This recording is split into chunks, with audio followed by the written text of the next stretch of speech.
Sepanjang tanggal 24 sampai tanggal 27 Juni tahun 2022, kita akan disuguhi fenomena langit berupa planet yang tampak sejajar. Terdapat 5 planet yang akan tampak sejajar jika dipantau dari bumi. Kelimanya yakni Merkurius, Venus, Mars, Jupiter, dan Saturnus.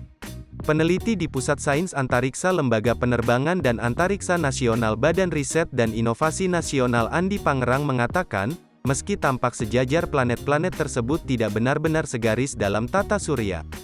Kedelapan planet di rasi bintang yang berbeda-beda ini bisa tampak seolah-olah segaris meskipun bujur ekliptikanya berbeda.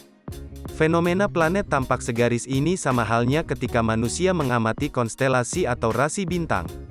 Di tata surya bintang berada dalam jarak berjauhan, tetapi dengan kemampuan pandang manusia dari bumi, maka konstelasi dihubungkan dengan garis-garis.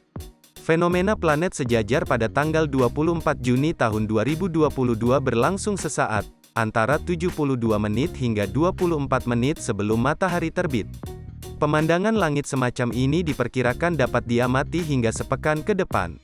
Saat kemunculannya, Saturnus akan terlihat lebih dahulu, kemudian disusul Jupiter dan Mars yang akan terlihat pada tengah malam sekitar pukul 1.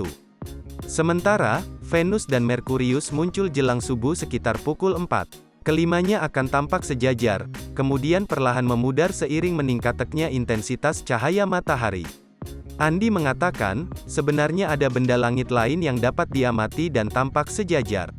Namun untuk melihatnya, membutuhkan alat bantu berupa teleskop.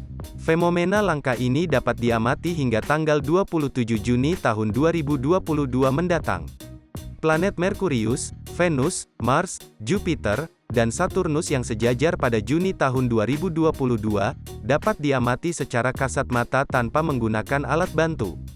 Fenomena planet sejajar ini bisa disaksikan dari seluruh wilayah Indonesia selama cuaca cerah, langit bersih, tidak ada polusi cahaya, serta tidak ada penghalang medan pandang.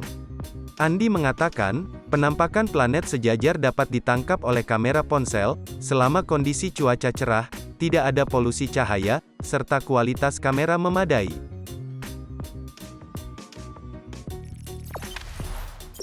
Jangan lupa subscribe, share, komen, dan like ya!